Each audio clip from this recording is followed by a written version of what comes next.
Yes.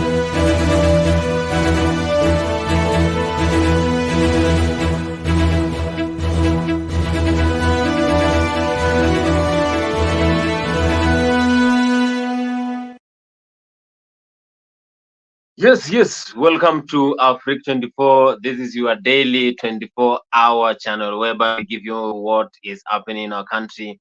And I welcome you for the next 60 minutes so that we can discuss the headlines of what happened in our country when it comes to politics and all matters that concerns our country. Welcome wherever you're following. This is Africa 24. Either you're following in YouTube, our Africa 24 channel, in our Facebook page, in all our social media platform, either Instagram, Facebook, either you're following us on TikTok, and more so those who are following on X. Remember to always subscribe because this is all what we request from your end. And of course, since yesterday we have been having vetting of the cabinet secretary that is happening after the Gen Z. The Gen Z. These are the people who revolutionized for this country. They gave president that pressure so that he can give us a new cabinet. Because if it was not for the Gen Z, then we could not have been given new cabinet in our country. President succumbed to the pressure of the Gen Z. That is why he gave us new cabinet. That is why the Gen Z were protesting, saying that the cabinet is incompetent, saying that the cabinet is not up to claimers. They are not performing. Cabinet is not doing what the people of Kenya want. That is why the president said that he has dismissed the entire cabinet, and now we have the vetting that is happening in the country, and we are going to get the names. Of course, some of the cabinet who were appointed, those are the nominees. Still, they have not been given the power. So we are waiting for the parliament to give them the power. The committee that was elected will give them power so that they can perform. And of course, we have David Chirchir who has been vetted. We also have the Aden Duale, the Minister of Defense. We have Soipan Tuya, and also we have some of the cabinet who have been vetted, and we are waiting for the others. They were almost 21, and we are waiting to see what is going to happen. But most of people are waiting to see the vetting of Kipchumba Murkomen. Remember, in Africa 24, we are going to give you most of all those, and without hesitating, we are going to start with the vetting of Aden Duale. Of course, Aden Duale is the minister, is the appointee, is the nominee for the CS for our defense in our country. Defense is one of the key and the sensitive ministries in our country. The same way we say about Minister of Health, the same way we say about the Minister of Agriculture. Defense is very key, and he was swiped. Now we have Soipan Tuya. There was a swipe there, and we have Soipan Tuya. The question is this girl going, is this CS going to qualify, is going to compete in this kind of job? We are waiting to see and what is going to happen at the end of the day. We have been seeing Musalia Mudavadi there. Also, I have seen Junet Mohammed there asking very tough question. So if you face Junet Mohammed, then things are not going to be easy. Remember, wherever you're following, you can join us in this conversation. Tell us where you're following from and share your ideas about the vetting of the CSs that are going to work in our country. In a country where we have incompetent CS, then definitely the government is going to fail. Then definitely people are going to complain.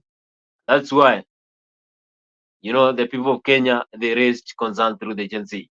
The Gen Z are the people who have given change to this country. Since independence, we have been struggling. Since independence, we have been having this kind of leadership.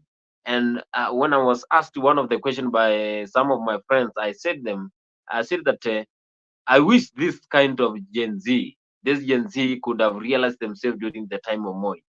I would wish to see what will happen, because William Ruto is not lucky, because at his first time in the government, he has dismissed the entire cabinet. He has been forced by the Gen Z to work according to their demand. So we're going to see what happened at the end of today and get to know what is going in this country in terms of cabinet. This is the major story. Major story is the vetting of the CSEs that are going to work in this country. Aden Duale, Davis Chirchir, Soipan Tuya. We are waiting to see. And the youngest CS who faced a lot of tough questions. And one thing that I always enjoyed from watching the vetting of the youngest cabinet secretary is when he was asked by the committee, do you have a car? And the response was very wanting. We are going to give you more about what happened. Again, the people of Maimayu, these were the people who were affected by the landslide, by the floods during the heavy rains that were experienced in the country. They were crying, saying that President William Ruto lied to them, that even the Gashago, even Deputy President Gashago was there, and they lied to them that things are going to be okay, that they are going to help them with all what they need. And today we saw them saying that they have not been helped. So what next? Did the president lie to the people of Mai? That situation was not good. People were left homeless. People lost their lives. People lost their beloved ones, and still they are asking what next. Again, don't forget that in our country, everything must be happening at any time, any day, even if it is daytime. Of course, we had the Secretary General of the leading party, UDA, Cleophas Maurala, that is the former SG. He was swiped. It's no more the Secretary General. We are going to tell you who is the next Secretary General. So tune in. Don't even move a centimeter, because we're going to tell you more about what happened to the country, Kenya. On the flip side of it, Mr. Speaker, that again will be linked to the carbon credit. A lot of resources will come to our country, because the more we restore our forest, the more we'll play a role in the reduction of the emissions, the greenhouse emissions. So on one side, it's good for our country. We will increase our forest cover. It's in the Constitution. And Mr. Speaker, let me say it. In our preamble, Article 4 of our preamble talks about the environment. We must preserve our environment. It's our heritage. So it's not even an article of the Constitution. It is in the fourth preamble of our Constitution. Thank you, Mr. Speaker. Thank you. In the next questions, Honorable Duale tried to hit pointed answers. That was a good introduction to what is actually the epicenter of your ministry. I'll now ask the Majority Leader. Thank you, Honorable Speaker. Maybe just to start with a clarification, Honorable Duale, you said you work with corporates to restore degraded forest and own it. I hope you said you don't mean to transfer ownership to the corporates. I hope it's to own the work. And they can use it for branding. Thank you. I don't want to repeat what you've said, because you've, as the Speaker said, you've really taken care of the carbon credits issue. But even as you do that work, Honorable Duale, we have very many petitions in Parliament on degazetted forests and forests that are grabbed. I would want to hear how you intend to work with Parliament, especially in dealing with all those issues, land issues around degazetment, encroachment of forests, and outright land grabbing of forested areas. Case in point, I'm aware, I know, and I don't know if you may be aware of the Ololua forest matter just outside Nairobi, and what you would intend to do to reclaim all this grabbed forest land. Mr. Speaker, when I look at the ministry and even Parliament, there are a number of petitions touching on forest, grab land of the forest, part of the forest be put under use either for agriculture, for even government offices across the country. And the history of forest being grabbed, being encroached, is as old as the Republic of Kenya. in my entire life in Parliament, from the Mao Forest, when the Honorable late Michuki was the Minister for Environment, it's a recurring thing. And what I want to intend, if this House approves me, Mr. Speaker, is first to consolidate all those petitions. Some are genuine, some are out of fraud. Generally deliver a cabinet memo, and the cabinet, the highest decision-making organ of our country, can make a decision on this matter. All the petitions, the ones dealt with the Parliament, the ones which have not been dealt. Coming specifically to Ololua, Mr. Speaker, I want to categorically, without fear of contradiction, say that if this House approves me, in the first 30 days, working with the Minister for Lands and other government agencies, a number of titles, including and belonging to big people in government, some of them members of Parliament, will be revoked. I will revoke those. And I am ready to bear the consequences, particularly for the one on Ololua. I have been briefed, I have listened to experts, and I have seen it's deliberate. In the last 2 years, there are people who got illegal title deeds, and I think it will be the first place I will visit, and also with the Committee on Environment. And I hope the chair is a member of this committee, my chair. We will visit.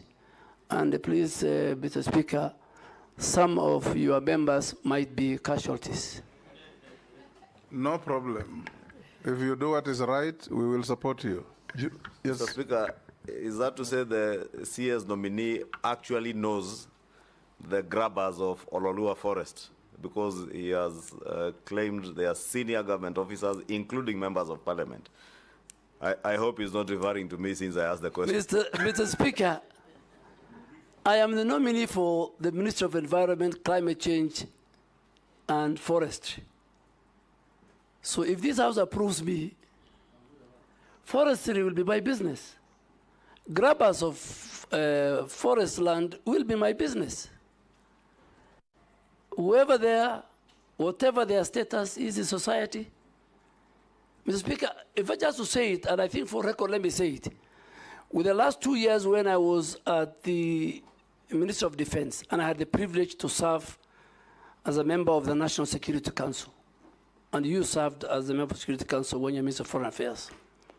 If today I'm asked between Al-Shabaab and corruption, which is a threat to the national security of Kenya, without fear of contradiction, I say corruption is more of a threat to our security and our existence than Al-Shabaab, because Al-Shabaab, you can identify, you know their location, you know their capability, but corruption is the one that is killing our country. So, as I go to environment, from NEMA to forestry, at least, if you are hearing me and you sit here or you are somewhere and you have allocated yourself illegally some forest land, be warned if this committee approves me.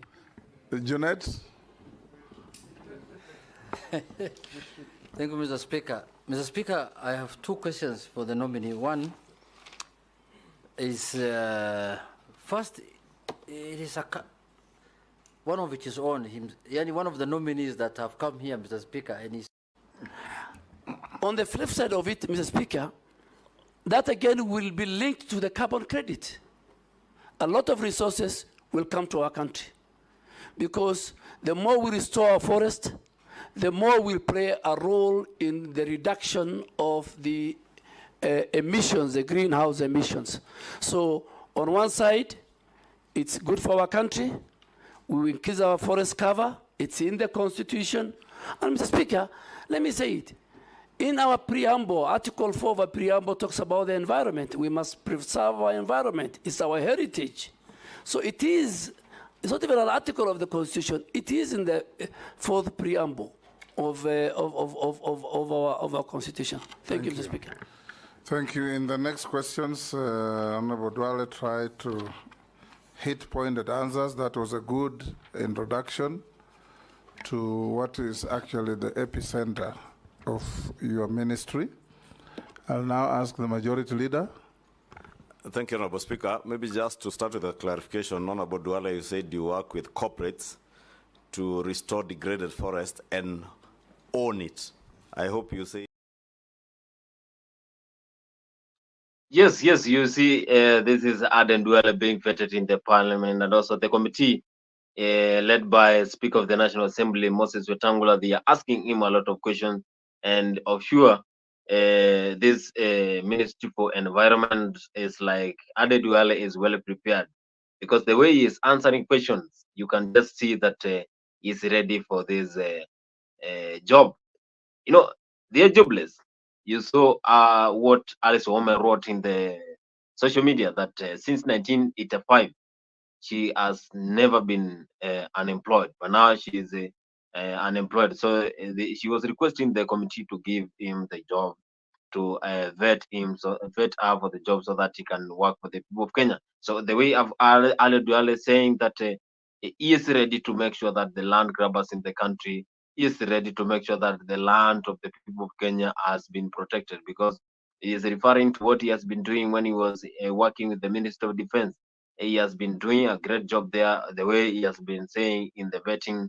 And for sure, when it comes to the Ministry of Environment, this is a very sensitive ministry. Of course, you know, we have forests in our country. We have been seeing people engaging in these activities like cutting timber. And you know, when we have a poor environment and also the surroundings are not good, sure, things are not going to be okay. You know, Kenya is one of the countries that is experiencing a lot of drought, and also people die, animals die because of drought. So we need someone who is good and knows how to combat with the climate, and also make sure the people of Kenya live accordingly and the environment is well protected. The issue of land grabbing, you know, this is one of the areas. You saw what happened in Kitengela. People were losing their properties. People were being misplaced, and the concern was the government, that people were displaced by the government. So I think if, that question could have been asked to Aden Duale. How is he going to handle the situation whereby people have been displaced from their areas? Someone invested in the compound, someone has just built a mansion there, but still he got displaced. I think this is one of the areas whereby, if I were Junet Mohammed, you know, Junet has been asking tough questions, and if I was Junet, then I could have asked him, how is he going to deal with this, and why do we have this displacement of the people, where people have really invested in their areas, and also how are they going to displace people as they construct this affordable housing? Because a lot of questions surround there, but I think the committee still knows what is going to happen at the end of Sunday, because we have few days to the end of that vetting. And as tomorrow we wait for the vetting of the CS of sports, that is one of the areas where people are waiting to hear what is going to happen, and how the CS for the sports, Kipchumba Murkomen, is well prepared to ensure that we are going to nurture talents, that we are going to get the stadiums, that we are going to improve our work when it comes to sports. Because, as you know, we have the Olympics games that are happening in Paris, France. We have the Olympics, and our teams have not performed well in the Olympics. We saw judo, we saw Maliki strikers, we saw Shujaz. Some of the teams have already jetted back to the country. So I think the committee, we're going to ask more Kipchumba Murkomen those questions. They are going to be strict, and we Kenyans want to hear what's going to happen in the Minister of Sports. Remember, I want to. this is from any part of the world. You're joining us in the social media platform, Facebook, Instagram. Either you're joining us in our YouTube channel, make sure you subscribe to our YouTube channel. Tell us more about what do you think about the vetting of the new cabinet. The nominees, are they competent? If the president made a mistake, and who do you want to be in this cabinet that is going to be vetted at the end of the Sunday? I want to ask the nominee that, Okili, I hope you know what you're getting into. Because this Ministry of Education is not a joke. This is something very big all over the country with a lot of problems. And as you are aware, there was a new curriculum that was introduced midway, sometimes back in the former regime when they were almost leaving. And that program has given children and parents a lot of problem. People don't know whether you are in primary school or secondary school or university. You just continue going to school until you find yourself in university. Because all classes, there's a mix-up. Parents don't understand it, children don't understand. So the question I wanted to ask you is, what do you think is the intention of the competency-based curriculum? What do you think it is supposed to achieve in your own view? If you have done research or if you have thought over it, as now the man who's to become the minister, if you are approved by the House. And from your own analysis, just tell us 3 major issues that bedevil the education sector and how you intend to handle them. The second one, before I conclude, there is this new funding model that has been brought of the universities. And it's supposed to, as it has been put, it's supposed to help the needy and everyone, and the people who are in need of fees and such kind of things. But as it is today, it looks like it's not working, and it has refused to work. And it has stopped the transition from secondary to university. Many families that are poor, who are depending on help and other models, are now suffering. Their children cannot go to school. What are your thoughts on that kind of modeling? Because as far as I am concerned, that model was borrowed from developed countries and fixed here when we have not achieved that level of model. Thank you, Mr. Speaker. Thank you, Honorable Jeanette.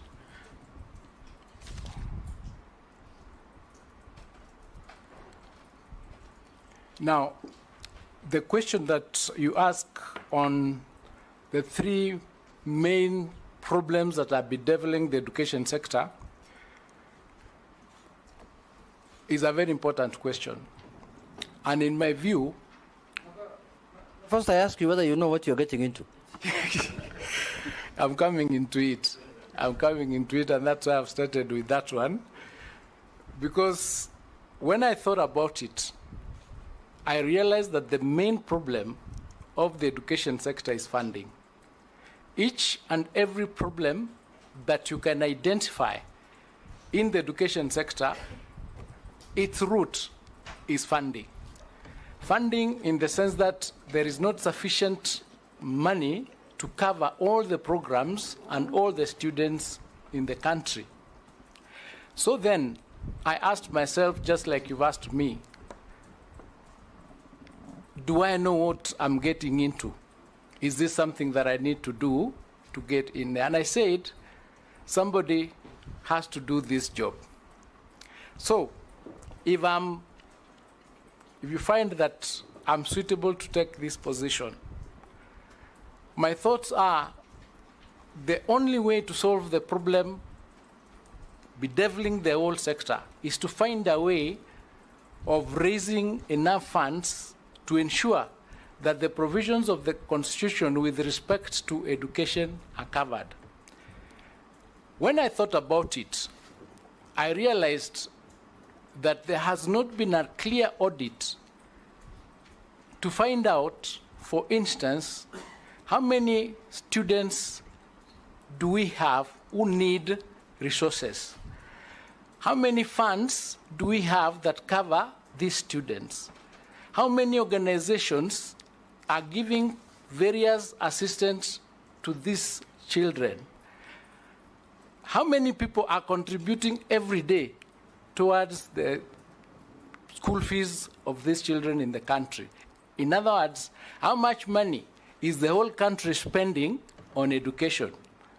so that we can come up to a decision on how that money can be harnessed in order to service the education sector and ensure that all the children in the country are actually get free education as stipulated in the Constitution. So I said I would take up the challenge and work with all the stakeholders to find a solution to the funding problem. The second problem that I realized needs to be tackled is there are a lot of good policies and good laws in the education sector. But I realized that perhaps we are not adhering to those particular policies. What do I mean? I mean there is nothing in the education sector that is not provided for, but people are not obeying, or they are not faithful to those policies. So we have a problem of implementation of those policies, hence the need to find a way of ensuring that implementation is up to date. The question of the new curriculum-based, the competency-based curriculum that came about, it actually started in 2012. The 844 system, it came to replace the 844 system, which was basically exam-based. Exam-based in the sense that you have children doing exams.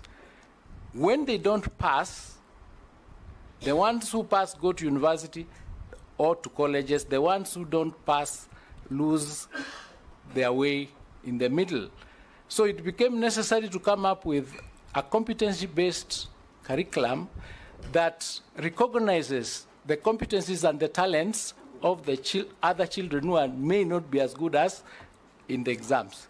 That is why it is a program that will help, that carries every child along. So it is a good program, but it has not been understood fully by all the parties and all the stakeholders. So one of the things that needs to be done is to unbundle the various elements of that particular CBC and have that information passed on to the public so that they can understand. So there needs to be a lot of sensitivity. That is the nominee for the Minister of Education, and we know that this is one of the sensitive ministries that we have in our country. Education in our country has not been in good condition. People have been complaining about the education in our country. This is after the introduction of the 844, that is the CBC, the curriculum based, and also the scrapping of the 844. People were used to the 844 education, but now we have the CBC, whereby the parents are saying that they are given a lot of work. It is now the work of the parents to even learn, despite them taking the children to school. People were used to going to nursery and also going up to class 8, now from 4, and then to university. But now we have the CBC. They are saying that when the curriculum based was introduced in the country, that the main purpose of this curriculum was to develop, get to know the skills of a kid from the start. I think this is some things that are happening in those developed countries. In our country, still we are struggling because you can see some of the resources that are being asked by the teachers to the parents, they cannot afford, because you expect some of the drawings, some of the things that are going to happen after end of the day, but the parents cannot afford.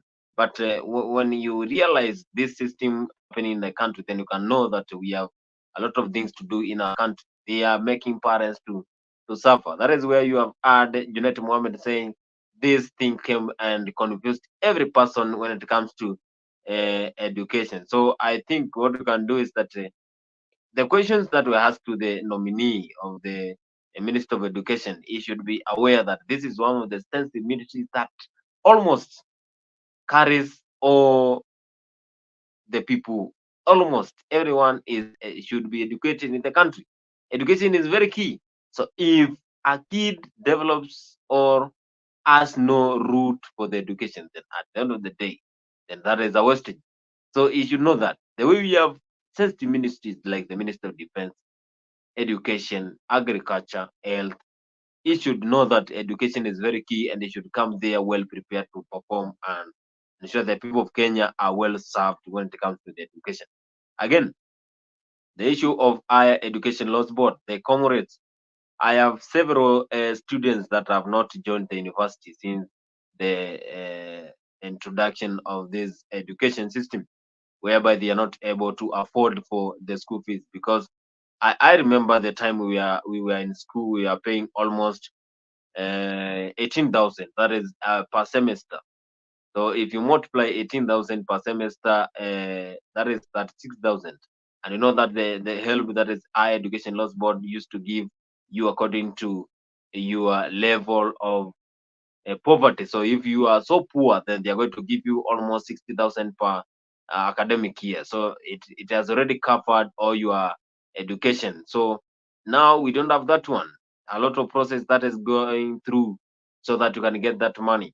People are suffering. You see per semester technical courses like electrical engineering, like medicine, you are almost paying 300,000.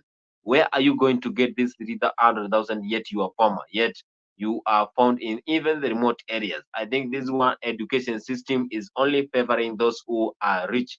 So I think this is one of the areas that the news is should consider and know that he has a lot of work because people are suffering and comrades need to be taken care because university and also to, let's say higher education is not easy because there you are trained to be a parent, and if the parent cannot afford even 20,000, what about 300,000? Because at our time 300,000, that is only money that you can use to pay for almost 4 years. So it's a very sensitive ministry, and I think he should be serious and know that he is going to have an heavy duty ahead.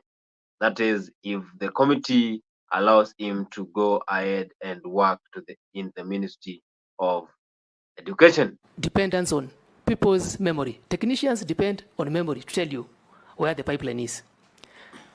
Smart meters in these WSPs, where these meters are GSM enabled, creating more opportunities for the youth. And if I find an opportunity to sit in the cabinet as approved by this house, I would also be a champion to developing policies, not only in my ministry, but in other ministries that include and take care of public participation, especially the young people, inclusivity, and that their opinions are heard and they find the final decision or the final policy that is adopted as a country accommodates their issues. Thank you. Thank you so much. Naisula. Thank you, Speaker. Mr. Muga, my question is, if you are found suitable by this committee and the National Assembly to be the CS of water, sanitation and irrigation, how will you balance the thin line between completion of existing and ongoing projects and starting new ones? And you should just have in mind, if approved, these members of parliament and many others who are not here will be knocking your door, saying there's this project in my constituency, and I want to know whether you'll also be intimidated. Some of these members who are third-timers, fourth-timers, older than you, bigger than you, please, Kenyans would like to know how you'll be dealing with that. Then the second question is, I want to pick your thought on the many water agencies we have in this country. We have them in Regional Development Authority, we have some under the Ministry of Water, and what purpose they serve. You know, they're all serving the same communities. We're giving funds to a certain regional development body. We're giving another one to a water agency. The money for development is lesser than the recurrent expenditure. I want to pick your thoughts whether that is a prudent use of resources for us as a country. Hold, Eric will take another one. Posing. Thank you, Speaker. For the nominee, I don't know whether you know what you are almost, should you be approved, where you're going, what the kind of industry you're going in.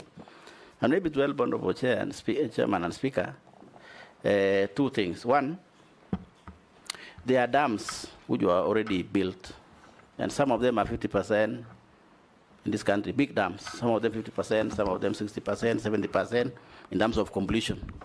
And an example is one which is in my county. As an example, there are many in this country, but I'll give you one example, which is Muruny Dam, which costed about like 10 billion Kenya money, but it's not complete. Now with the austerity measures or finance bill having been rejected, and many debate about now where we're going to get money, what will be your proposal on how to deal with that? Because PPP, which we suggested, is actually a future dams. But there are dams which are almost 80–90% complete, which are going to stall. And I hope you know what it means if a project is stalling like that. It means the contractor will be out of the ground, or is already out of the ground anyway, and then he's going to, whatever is asking government, that's accumulating interest. So we will end up paying, rather than now paying 10 billion, we might do 20 billion. So what we do about that? Number two, there is a cancer which many Kenyans don't know. And I want to tell you, nominee, should you be appointed, please make sure, take care of this. From audit perspective, we have realized that as a country, there are again so many dams which were built using loans, right, from outside this country, from developing agencies or banks and so on. And that loan, MOGA, is being paid by National Treasury as exchequer, which means from our taxes. And those Kenyans who are paying those taxes, for example, are not even enjoying that water. So there's been a serious debate that even those agencies which run this water, those now regional agencies, they don't pay. So National Treasury ends up mobbing out taxes to pay for the loan about those projects. Therefore, there was a proposal, MOGA, there was a proposal in the discussion to say, why don't you charge a levy from the waters that we used to build using these loans, so that then National Treasury can build that loan. What will be your opinion as you come in? Will you agree with that opinion? And if you don't agree, what will be the future? Will we pay taxes on water? Too long, Posing. You have made your point. Or is it too long? Yes. I thought I was building the point so that they can understand. Sometimes, Honorable Speaker... You've made the point. Yes, but sometimes we also help them to get knowledge. It's true. Okay. And there's a reason why we are in this committee, Chair. There's a reason. You've got the question. Start with Naisula, go to Posing.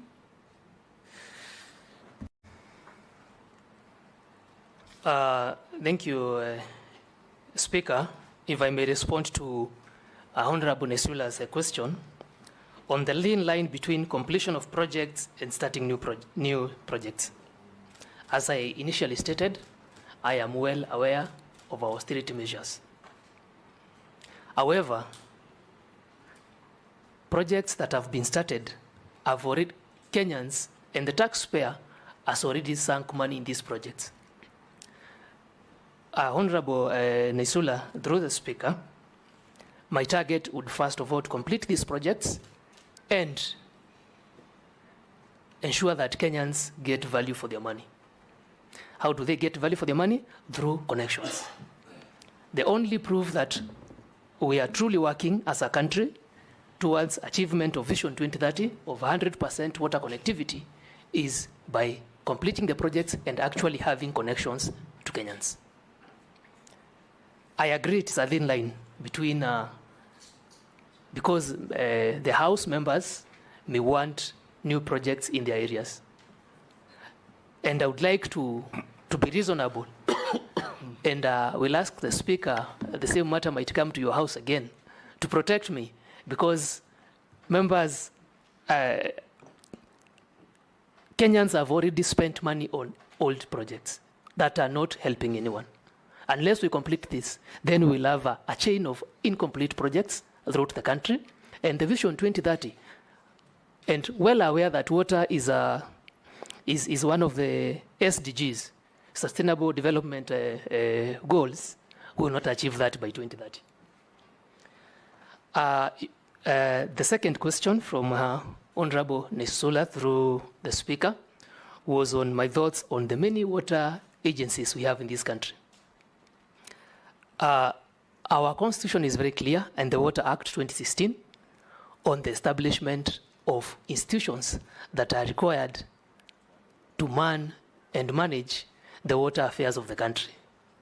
In case there is need to review this, I will be open to advisement through, of course, consultation, because I'm a team player, and wide research to see whether we can channel that to a centralized system that is easier to monitor and save the recurrent expenditure that Honorable Nisula is worried about. Will members intimidate you? If I may answer the question, Honorable Speaker, I think don't look at the size and think you can easily intimidate me. So I'm comfortable in my shoes. I think I have proven that for many years that I've lived. Thank you.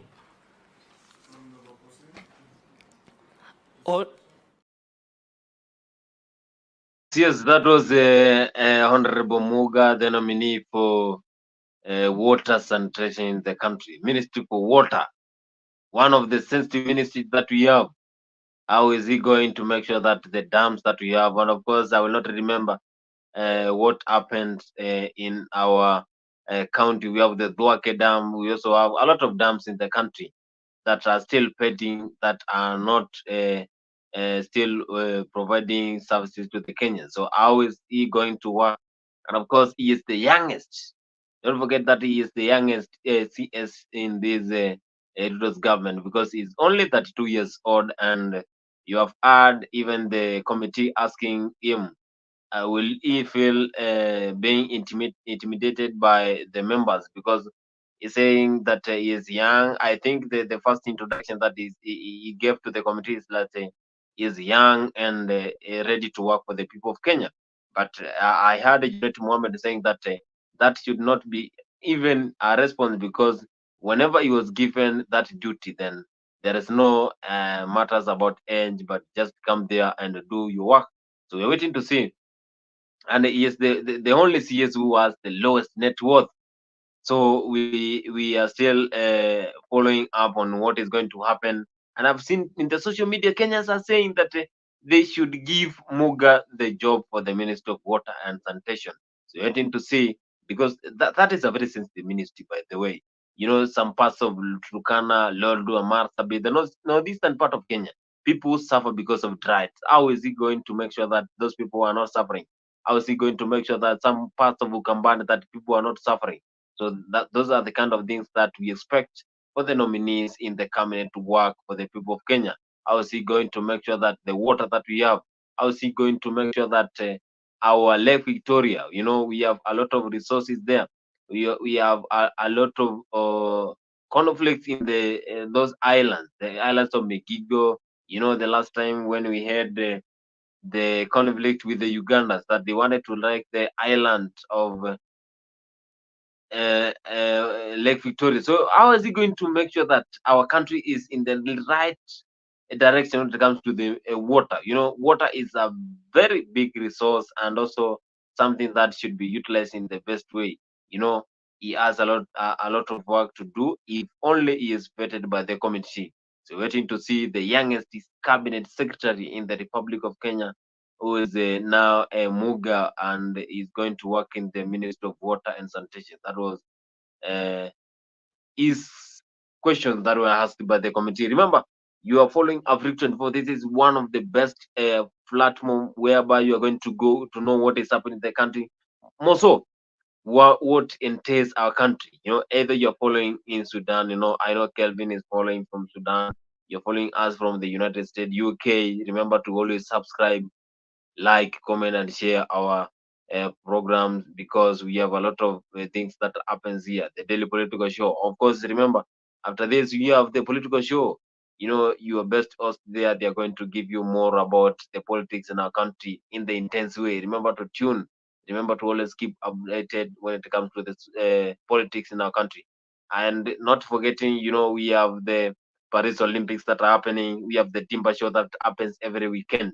We also have the Love show that is Bed of Roses that happens here in Africa 24. Either you have problems with your love, make sure you tune in, because here is where you're going to get to know what is happening when it comes to the love. Either you have problems with your partner, then tune in Africa 24 every Friday at 8 p.m. so that you can know what is happening. Remember, also we have our Dr. Shamba, whereby you will be telling you more about the land and our issues about the land. Remember to tune in, and our political show here continues.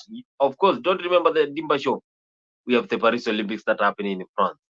So we are going to tell you more about our expectation as Kenyans, because we know we perform best when it comes to field and track events that is started today. So we have a lot of information about this.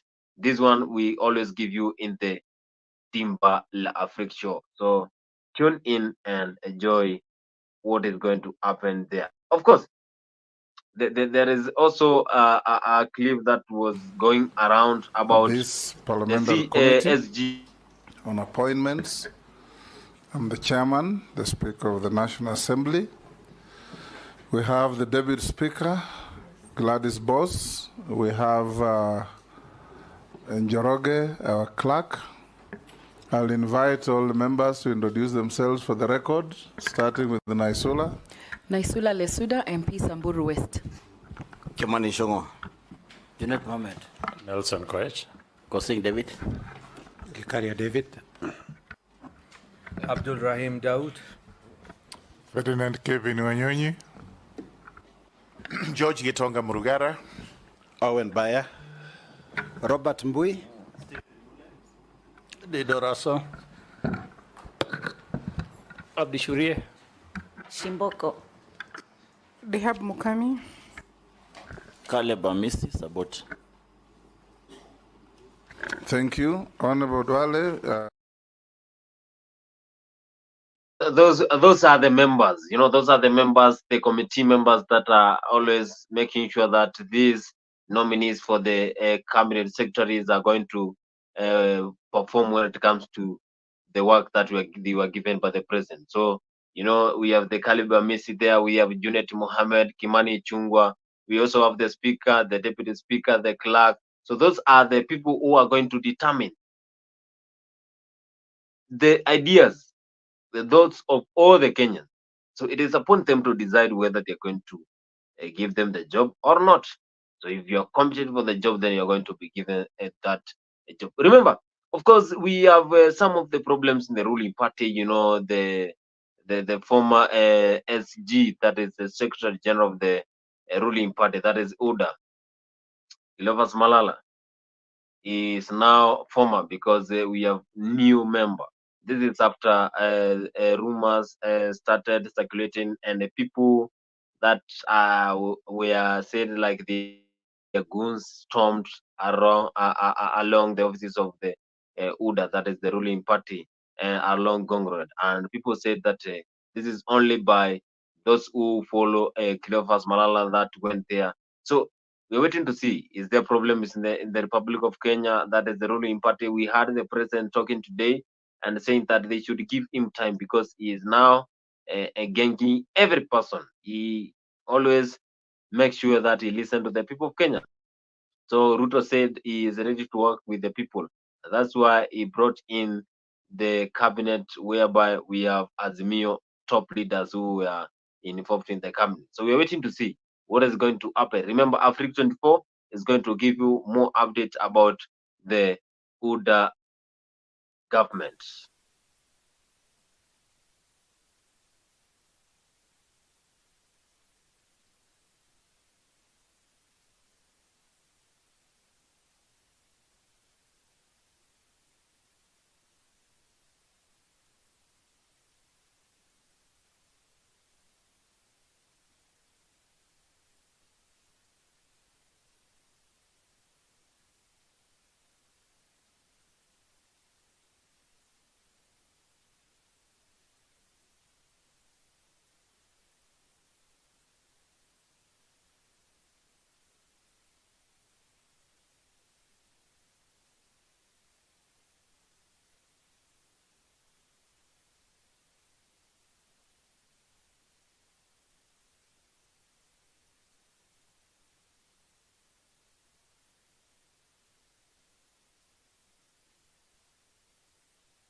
Those are the Gen Z. Those are the Gen Z who push the government.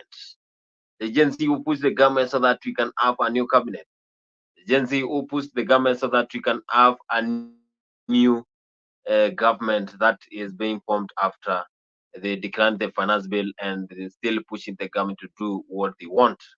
So we're waiting to issue see. is so serious to me that I think that if there is one aspect that I think should be handled with military precision, it is how we handle this coronavirus.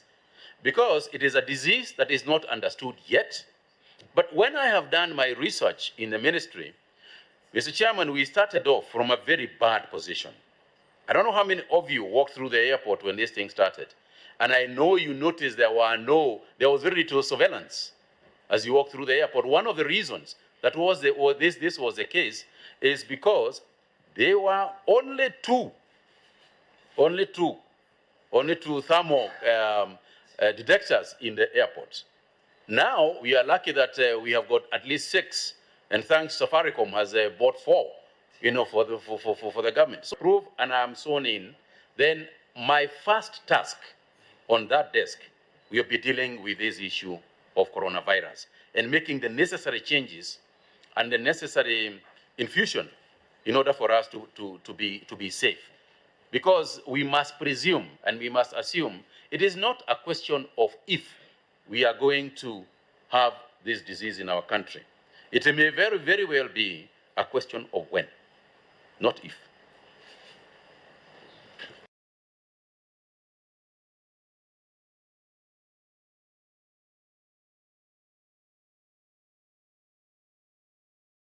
This issue is so serious to me that I think that if there is one aspect that I think should be handled with military precision. That was former CS Mutai Kagwe was serving the Ministry of Health Sector. So, in my just opinion, I'm just asking you, wherever you're following this show, do you think the former CS Mutai Kagwe, during the time of coronavirus, Corona came earlier March of 2020? Do you think this was the best time that Mutai Kaiga performed to the people of Kenya, or they were just there trying to just lure the people of Kenya? Because people were saying that at the end of the day, I remember when Corona started, people were saying that they don't agree with this Corona thing. People started fearing Corona, but towards the end of 2020, people realized that this thing can kill. But at the end of the day, people said that this was just a scam. So I still wonder whether this was true, because I've never realized whether it was true. But this is just my opinion. So I'm asking, do you think we should bring Mutai Kagwe here, Mutai Kagwe to the Minister of Health? Do you think he performed to the best when he was serving under Uru's government, or he was not a performer? So we are just waiting and weighing on this cabinet vetting that is happening, because we had Susana Kumicha. People complained so much about Susana Kumicha, the likes of Linturi, who was the minister for was CS for agriculture, and also Kipchumba Murkomen. People complained more about him, and Moses Kuria. So we're waiting to see how it's going to happen. Remember, today, that is who are following from Kenya, we are waiting to see Kipchumba Murkomen, who has been appointed in the very heavy docket, that is the Ministry for Sports in our country. Youth. So how is he going to make sure that the youth in the country are doing well?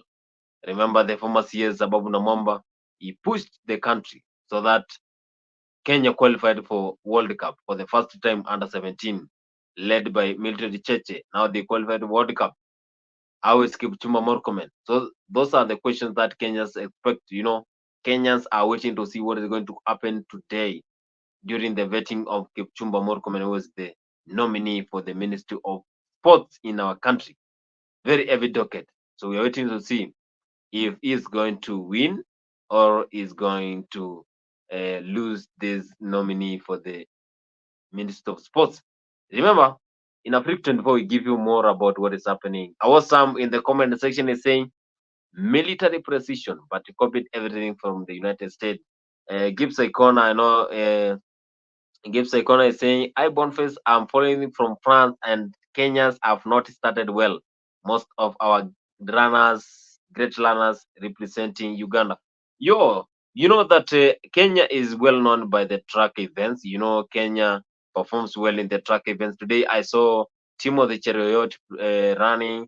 Yesterday, Gadambi was using those competition to just set that curtain for the Kenyans.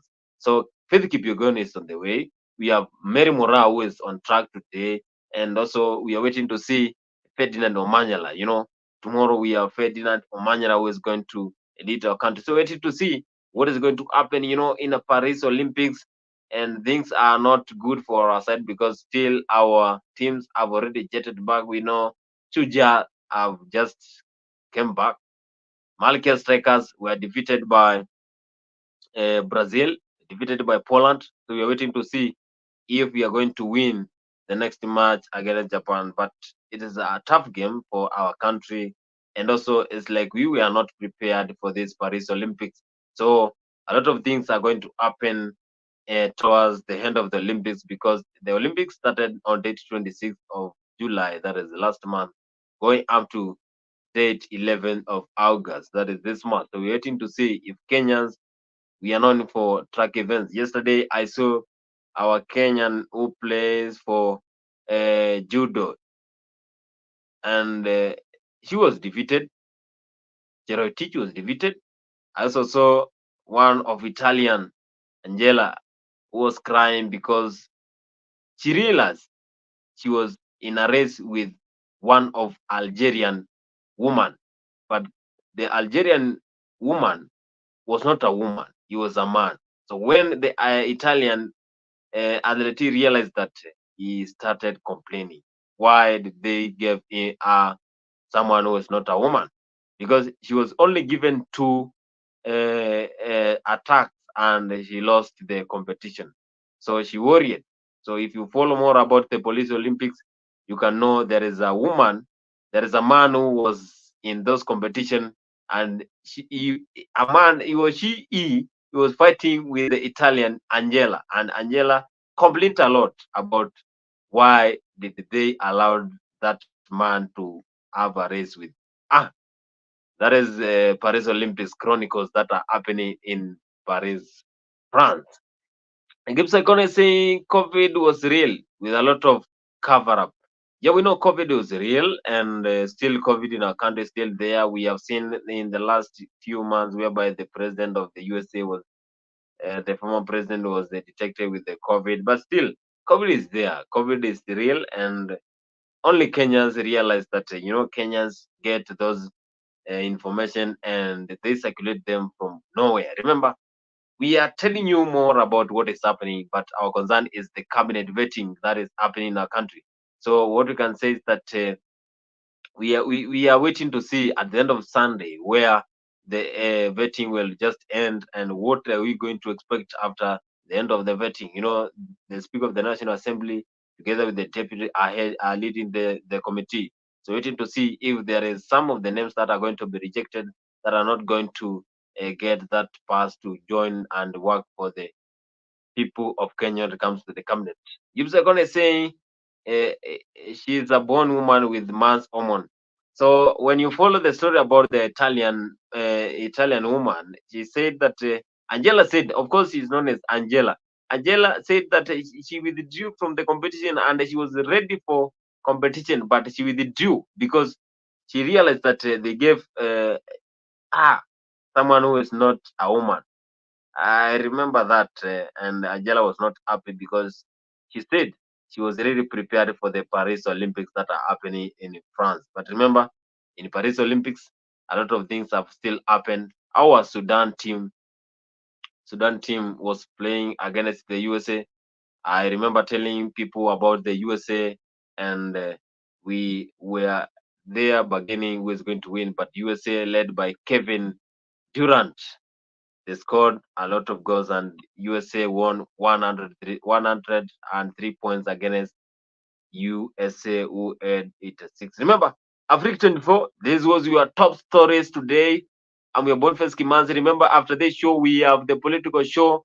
This was just the top stories that I was giving you here. We have the political show that happens immediately after this. So keep your eye there because the political talk is coming in the next few minutes, led by Nick Mzalendo and Leo Nyambaya. Still, I'll be there as we discuss more about the politics. Remember to join us and tell us more about what you think about the vetting of the cabinet. And also tell us more about your ideas. Do you think the cabinet is well prepared to work for the people of Kenya? Do you think the president made a big mistake?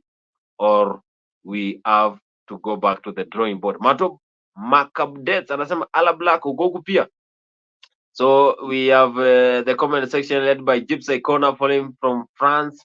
I know you know the Paris, Miramas. So we have a lot of things that we have. Nasemeya was told to tone down on testosterone.